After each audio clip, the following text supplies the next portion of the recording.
Okay, hey, listen, we are moving into, we're moving into the 1950s, specifically changing our focus and shifting back toward domestic policy, right? So yes, we'll talk about Korea and the Cold War and things like that briefly. But the reality is we're going to focus instead on how things played out here in the United States and what we did domestically, all right? So we're going to backtrack.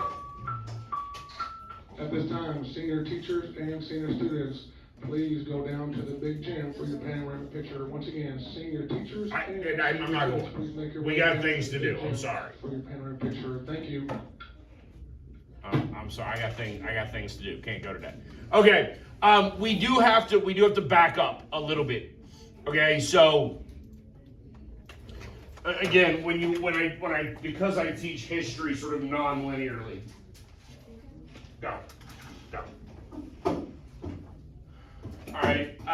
Because I teach history non-linearly, there's things that we have to deal with at various times. So we're actually going to go back to World War II right now. In 1944, FDR, FDR was the president. Look, we give presidents credit and blame for everything. That's really not the president's credit or blame to be had. Okay, we're gonna list it as FDR anyways, right? Okay, so FDR passes or gets passed the GI Bill of Rights.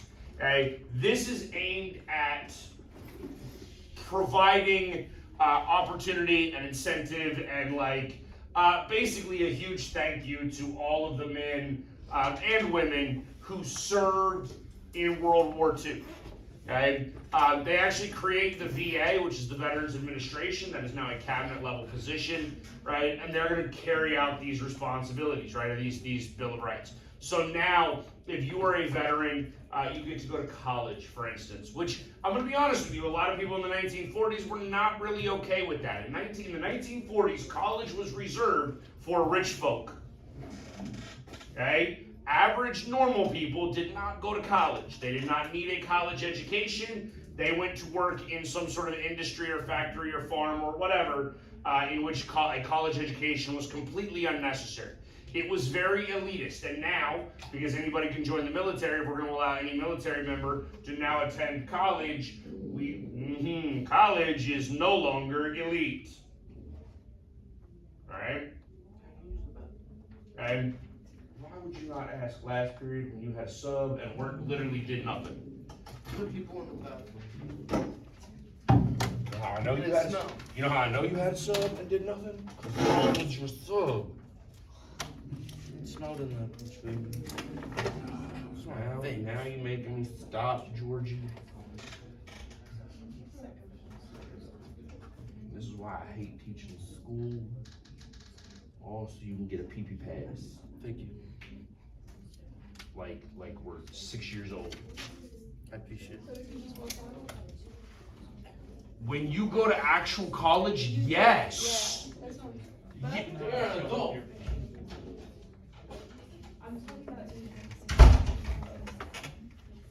Hey, look, this is not related to U.S. history at all, but y'all understand this is just weird.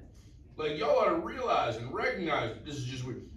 America is like the land of the free, and we treat y'all like y'all in prison. Yeah. All right, so where were we? All right, so vets are going to go to college, right? And in fact, 1947 is the height of the collegiate program. Half of the people accepted into college are veterans. Half. Right? The second big thing that happens is we're going to have home loans. All right, VA home loans. I'm going to be 100% honest with you. That's the only reason I own a house. Okay? Because this still exists. From 44 to 52, 2.4 million loans, the value of which I believe, if memory serves, was like $33 billion. No, then. Like then. It was $33 billion then. Right? Alright, so, because we got to cover that, because it's going to be on the test. Alright? Go ahead and get that door for me, please. Alright, so, during World War II, FDR dies, finally. Right? And I say it like that because that dude was in a wheelchair and he was elected president of the United States 4 times. And, yeah. So, dude is finally dead. Truman takes over. Truman was his vice president.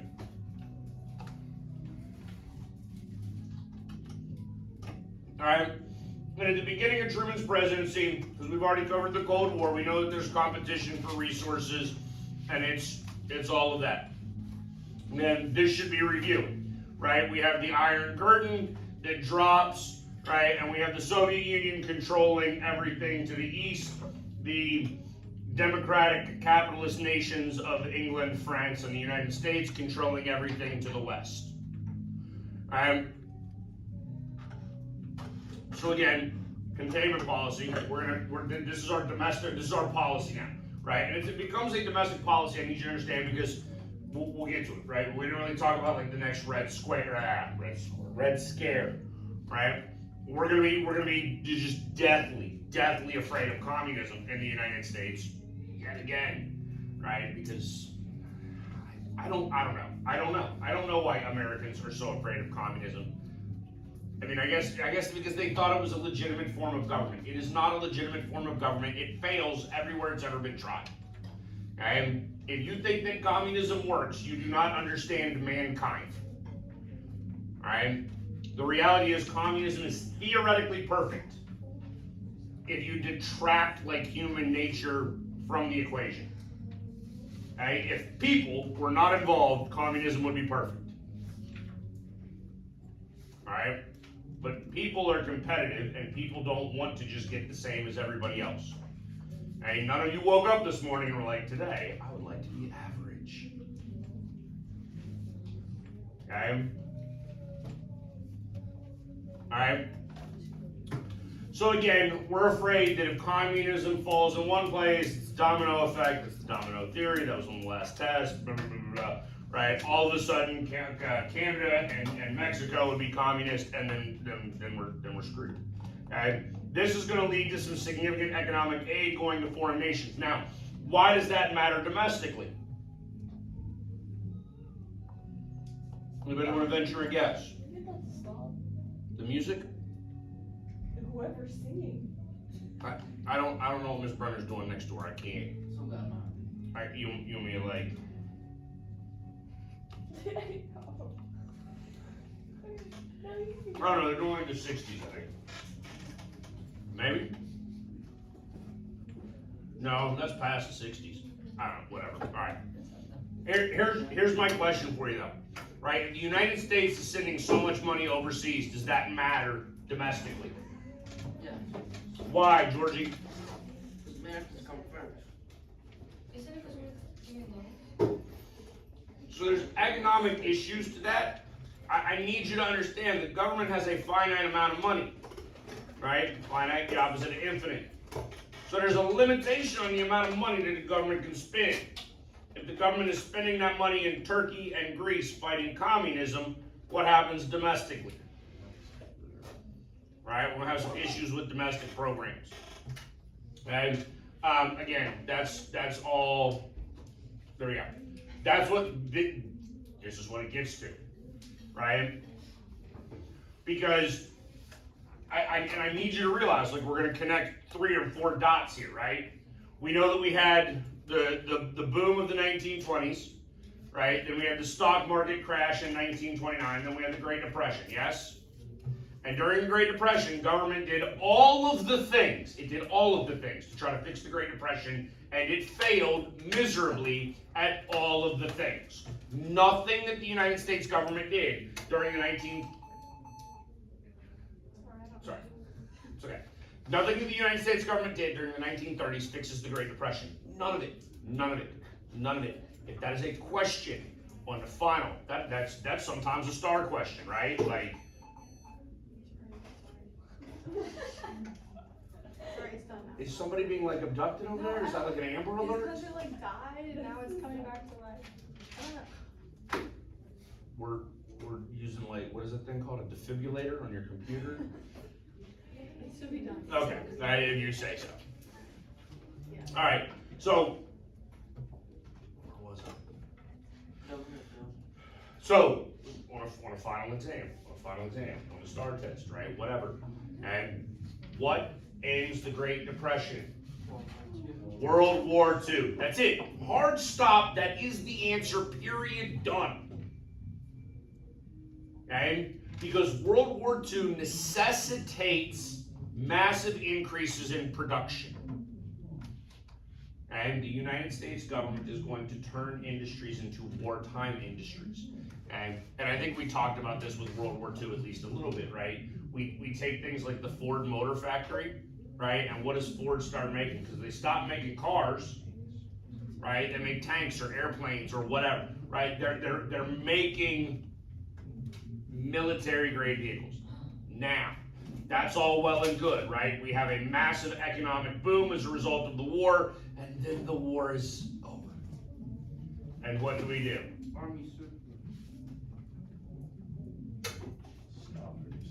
We're going to stop producing war materials, right? We're going to demobilize our military, okay? And understand, this should actually happen regularly and way more often than what it does, right? In the event that the United States is at war, we should increase the size of the United States military. That makes sense, right?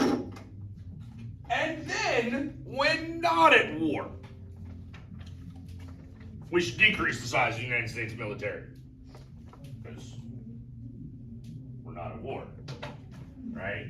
I don't need 3 million people on active duty when we're not at war. I just don't, okay? So maybe, possibly, we should have like significant reserve units, right? Or some sort of compulsory military service pertains to the reserves. I don't know. That's really a question for a government class, and we can have a discussion next year, right? But we're at this point, and you'll learn, actually probably tomorrow, right? You'll learn tomorrow what happens in the 1950s that sort of stops this process. But in the 40s, with Truman as president of the United States, we are going to demobilize. Okay? That means we're going to kick a whole bunch of people out of the military, right? Like some people that probably wanted to stay. You're out. You don't have a choice. Go home. Okay? Maybe you can stay in the reserves if you're lucky. Okay, so now all of these people who had steady jobs, the military is a steady job, make no mistake about that, right? You're getting paid every 2 weeks, twice a month, whatever it is. Okay, it's a steady job. Now all of a sudden you're out of work. You've returned home. You need to find a job. Couple that with the fact that factories are now closing or at least decreasing their operations because they no longer have government subsidies and government contracts for the production of war-related materials. Okay, so now you have an increase in the workforce and a decrease in the availability of jobs. So what happens? Do we understand basic economics? If we increase the workforce and we decrease the jobs available, we end up with Low wages. unemployment, right? We're going to end up with unemployment. Okay? Truman's actually going to pass the Truman administration, right, will oversee a policy passed that's looking at trying to implement or increase employment and things of that nature. And now, what happens through all of this is we then also have some other issues economically that begin to occur. All right, so we go back to the 1930s again. And what was the United States government doing during the Great Depression in the 30s? They were controlling economic activity with a heavy hand. Okay? This is a violation of basic American principles and capitalist ideology. Okay? Capitalism believes in a concept called laissez-faire economics. Okay? Laissez-faire just translates to hands-off.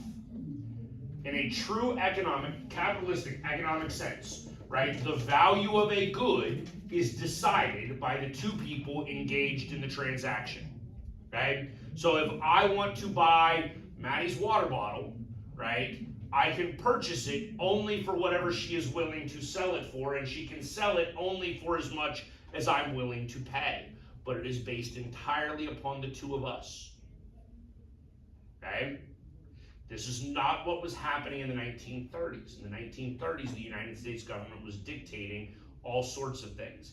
As World War II begins and the United States government has to ramp up military production and military surplus goods, right, the U.S. is going to continue that policy. So the U.S. is engaged in price fixing. The U.S. is engaged in dictating economic activity. But again, I started this whole little rant by telling you that this is a violation of capitalism. So when the crisis of World War II ends, right, the emergency of World War II ends, what happens? What should happen?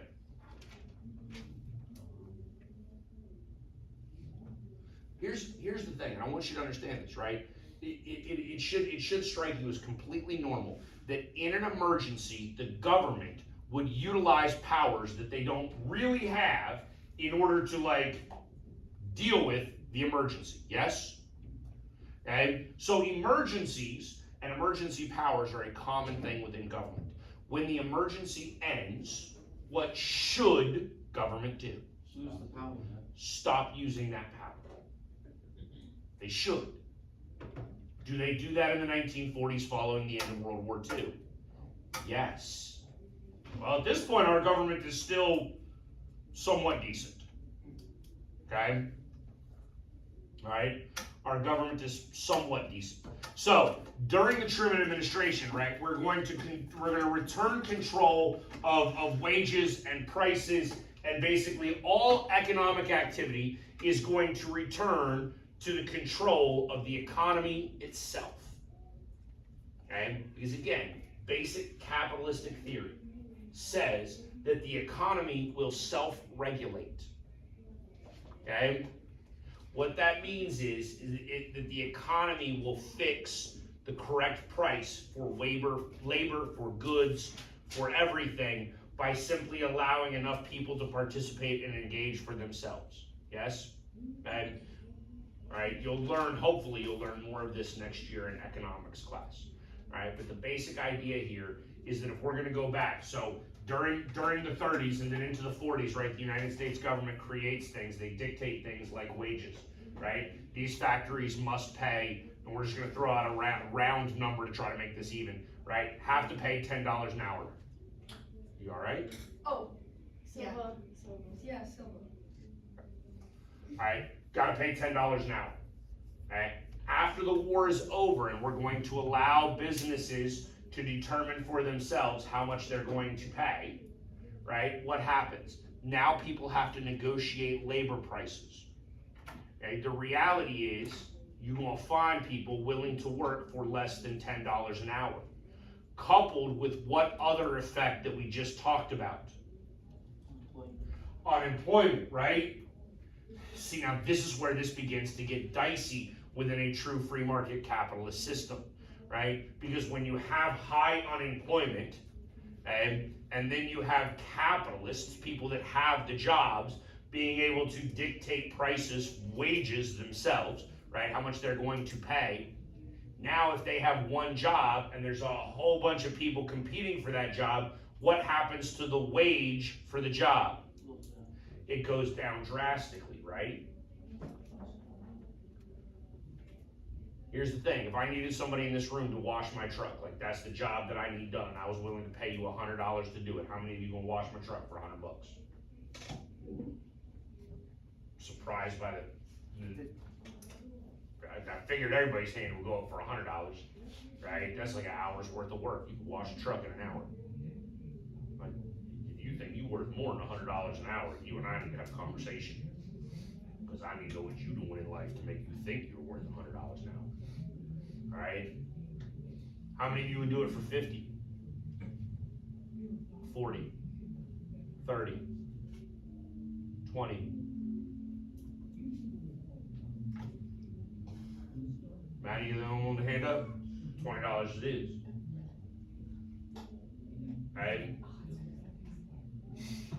Now here's the funny thing, Maddie, when would you have put your hand down? Huh? When would you have put your hand down? How big is your truck? Which is a regular size truck. I don't have like some massive lift. My ego's not that small. Fragile. Whatever. Is that funny to you? Yeah, Okay. because I know a lot of people who have lifted trucks, and Do they have fragile egos? yeah. Okay. Well, I mean that's a stereotype.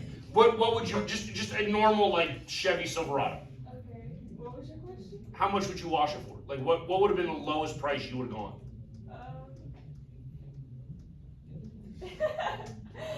Probably like, I don't know, $5. $5. Okay, Would but you see- provide the things to clean and everything, or No. Like I'll supply everything that you need to do the job. I'll supply the water and the hose and the bucket and the soap and the sponge and all that stuff. I would supply all of that. All you're doing is supplying the labor, right? I'm the capitalist, right? But here's the thing, so she would have gone down as low as $5. are you being for real? Like, Let's just assume for the sake of argument she is for a second. Here's the kicker, right? Because we just settled on 20, right? The problem is that's not the direction that it goes, because I'm the one with the job, yes? Okay? I know that a lot of you need money right now, because you're trying to save for college and whatnot, right? So I'm literally gonna start out and be like, I'll pay you $4. Anybody gonna take me up on it? No? Yes? Okay. There we go. Then here's the thing, I actually messed up. I should have started even lower. Right? Because that's the kicker, is the capitalist, the person with the job. I'm not starting at the high end and being like $100 and then whittling it down, right? I'm starting as low as I possibly can. I'm starting really at what I want to pay, right? You know what I want to pay? Zero. Nothing. Of course I don't want to pay anything. I'd like everything for free, wouldn't we all? Right? But I realize I can't get that, so I've got to pay. So maybe I start out at 50 cents an hour. Right? Any takers? No. Fine. 65 cents an hour. 75 cents an hour. I would go up until I get somebody willing to meet that wage. And then they get the job. Right? And here's the problem. Okay? Again, operating in the assumption that all of you need a job, right? Caleb, how much do you think you're worth an hour? Probably like at least 12. At least 12, right? If you thought that Maddie only thought she was worth $10 an hour though, and you really needed the job, would you take it for 10 if I offered it to you? Probably, right? You're gonna undercut yourself. Okay, because you're afraid that if you don't take the $10 an hour, I'm gonna offer it to Maddie for $10 an hour because that's what she thinks her worth is, and therefore you're even willing to sell yourself short of your own projected worth. Okay? Now this is a class struggle that occurs throughout world history, really, right? But it's something that we've seen in American history over and over and over again, right? Okay, so now what happens is we have additional economic difficulties, right? Coupled with the fact that you have employers, right, capitalists, people that had the jobs, that were paying wages that they felt were too high for years, right? Therefore, if they have high wages, okay, and that's one of the what in economic terms is an input cost, right? That's one of the costs to produce a good. Okay, if your inputs go up in price, meaning you have to pay more in labor and raw materials and things like that, what happens to the finished product that you're paying? You have to raise the price of your finished product. Anybody know what that's called? Inflation. Is inflation good? No. I mean, it's normal, right? Hopefully you'll learn that in more detail next year in economics, right? Like 1% inflation is completely normal and okay. Right? But high inflation, 6, 7, 8, double digits, that's very, very problematic. Okay? Now, when that happens, right, you have inflation, now what happens to people that are on wages? The buying power goes down. And that's actually the economic term, right? Your purchasing power goes down. Okay? That becomes wildly problematic. Listen to me, because I'm about to sign my contract for next year, right? Because they emailed it to me on Saturday. And if my contract for next year has a 2% raise, right? I'm losing money to keep this job. Do you understand that? I would make more, yes, I would have a 2% raise.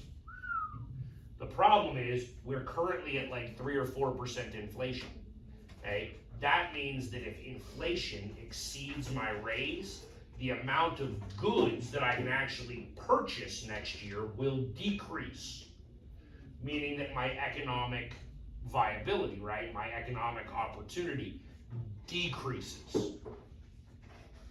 Do we understand that? So what do I need to do? I need higher wages.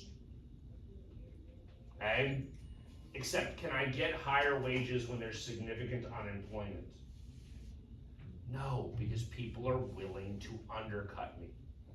Okay? Now, one of the best things, and again, we're talking, 80 years ago when they were actually still great. Okay? They're okay today, right? But they used to be great. Okay? And that is unions.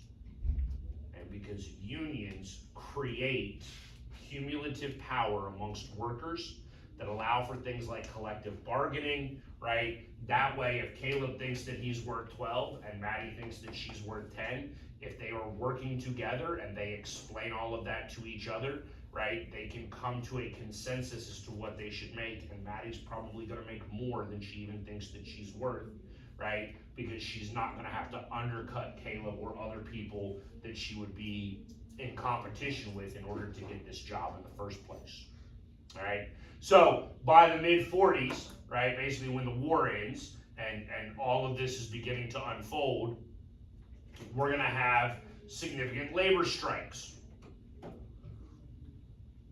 And that's gonna create some further economic turmoil, right? Because now you have disruptions in productions and things like that. And ultimately, Truman is going to increase federal control of things, which is not great, right? And again, y'all know I love my political cartoons, right? And what do you see up there? Truman in a crown. Is he the first president we've ever, what's the word I'm looking for? Compared? Sure, I was looking for a better, no offense, I was looking for a better word. But like, we've made the comment on multiple, that other presidents have behaved in a king-like manner, right? Okay, not in the manner of an elected official. And we used to be very, very weary of the usurpation of power, especially by presidents. And so, what Truman is going to try to do now, right, is Truman is going to try to create an economic policy, right, and some opportunity here domestically, and that will further the New Deal and help rectify some of the problems created in the post-war economic era, right? So this is actually called the Fair Deal, right? Which I don't know why, I don't know why. I don't know why we went away from that, right? If you go back to Roosevelt, Teddy, right, the first Roosevelt, right, he had a square deal for everybody, right? And then FDR had a New Deal, and now we have a fair deal, okay? But these are domestic policies, right, aimed at trying to help everybody domestically. Okay? Now, Truman is a Democrat. The Republicans are they're going to become adversarial at this point. I'm going to be honest with you, once FDR took over, because Hoover gets blamed largely for the Great Depression. Hoover was a Republican. The reality is we're going to go a long time here of sort of dominant Democratic rule in the United States. And so while Republicans are trying to work against some of Truman's policies and some of Truman's behaviors, ultimately, well, some things are going to be successful, some things are going to be unsuccessful, right? But the Republicans are going to try to shift the blame for all sorts of things that are happening in the economy and in the world, in the United States, to Truman, right? So they're gonna try to put Truman to the fire when it comes to like inflation, labor shortages, food shortages, all sorts of things, right? They're gonna try to blame Truman, right? Unionists are actually going to side with Republicans, right? Because they see Truman as the enemy, right? They're not really pro-Republican in a lot of regards, but when we go back to that last slide and we saw that Truman was overtaking industry, right? Like he was expanding American governmental influence in industry. Anytime a worker goes on strike, anytime a strike occurs, okay, and a president gets involved, period, hard stop, it's anti-union, okay? That's the way it's always going to be viewed.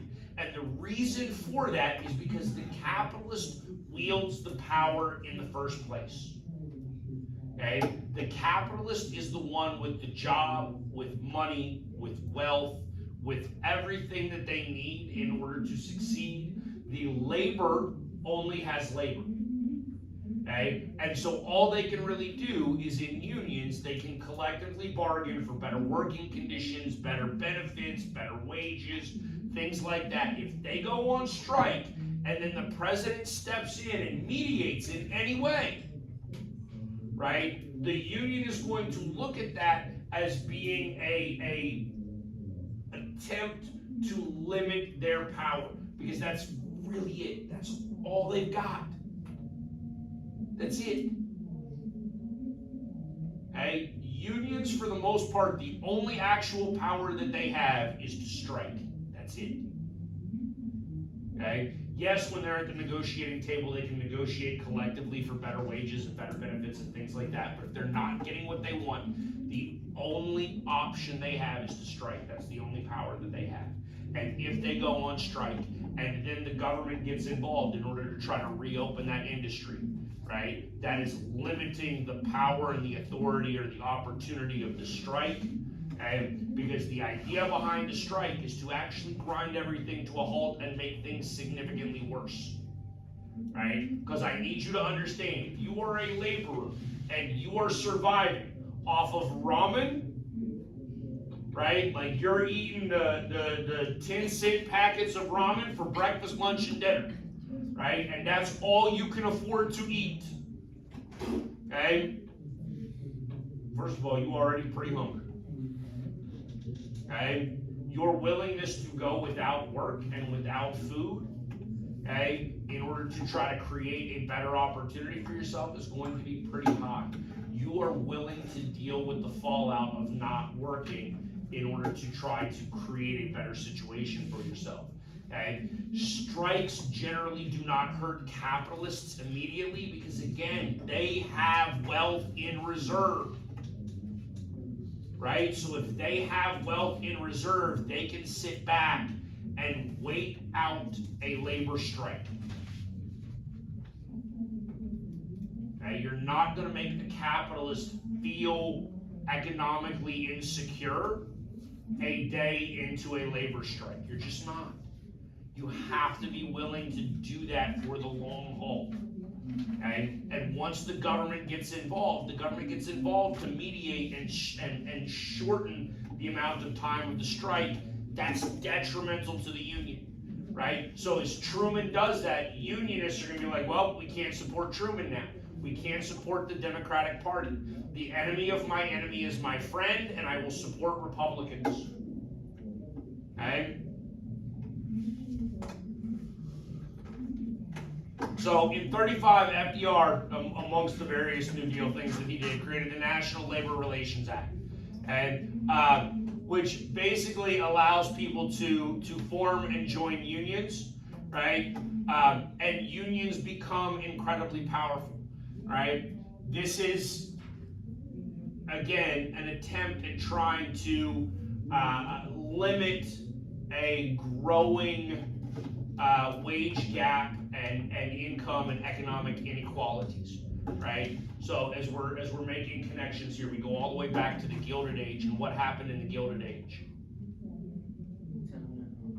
Well, the Gilded Age is where we have industrialization for the first time. We're really becoming a capitalistic country.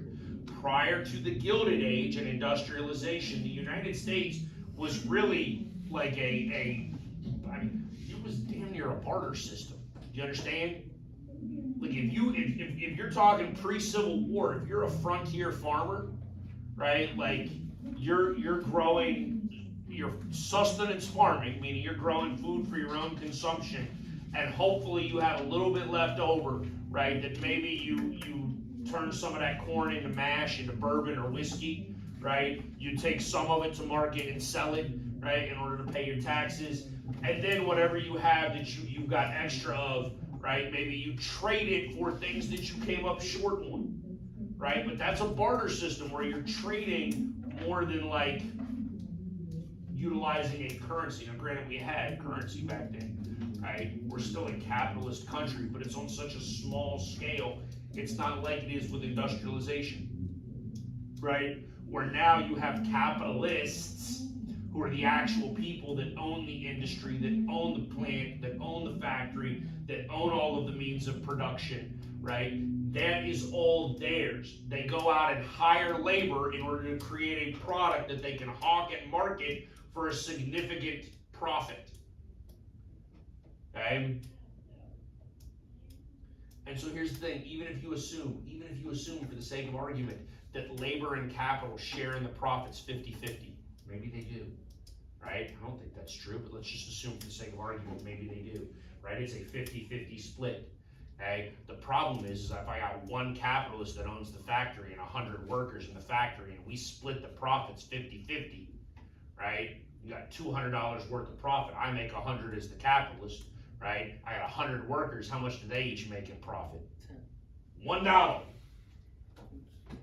I made 100. Okay, that's inequality. Okay, and then the Taft-Hartley Act. I don't know why this one seems to show up regularly. I've seen this on tests before on STAR test. It's looking at restricting the activities and power of unions, which ultimately then shifts unions back to democratic authority, right? Because this is done in Congress. Anytime you see act, it's done in Congress. And so Truman is going to veto this. Congress is actually going to override it, which basically creates policies against unions. Because if you want to keep production going, sometimes you have to be anti-union, right? So Truman is up for re-election in 48. Okay, he has his fair deal, which I already told you. He wants to expand civil rights. He wants to expand federal aid to education and things of that nature. Try to limit unemployment, increase retirement, increase Social Security, create health care, create a minimum wage, do all sorts of things that are aimed at or attempted to rectify domestic issues. Okay, a fair amount of this makes him unpopular, right? And so in 48, Truman's going to run for, I guess, re-election, although he was never elected president of the United States prior to this point. And I always love this, and I show this in my government class, right? Because this is an actual headline from the Chicago Daily Tribune that said Truman lost the election. Truman didn't lose, right? The media is printing headlines before it's settled. I do want you to understand that the outcome is obviously unexpected because media was willing to report that I think it was Thomas Dewey had already won. The reality is, looking at like the map and actual electoral politics, Truman was relatively safe in his election results. Right now, the election of 48 is relatively significant in the sense that you have three parties running. Okay, so you have the Democratic Party, which is Truman's party. You have the Republican Party, which is the party of Thomas Dewey, and then you have what is called the Dixiecrats, which is a political party that will exist for some period of time. They are a regional party, right? Let's start there. So they only exist basically in the South, okay? And they are former Democrats, okay? Which I also think is actually part of the reason why Truman's victory is a bit of a surprise, right? I think people were more inclined to believe that the Dixiecrats would siphon off significant votes from Truman and prevent him from winning. Ultimately, much of the fair deal is rejected by a Republican and Dixiecrat-controlled Congress, right? So there's a whole bunch of things that Truman seeks to accomplish that he doesn't. I do want to highlight at least one significantly positive aspect of Truman's presidency, and that's Executive Order 9981. While President of the United States, Truman is going to desegregate the military. Okay? And this is a behavior that he can engage in. This is something he can do without congressional authority.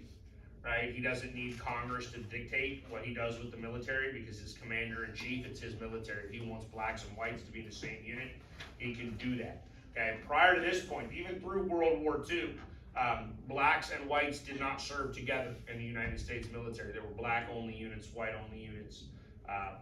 Which is always problematic when you're fighting like oppression while oppressing people. Okay. So these are the three guys that ran in 48, right? So this is Truman, Dewey, and Strom Thurmond. Thurmond is your Dixiecrat candidate, and again, you'll learn more about him next year because Strom Thurmond's just fascinating.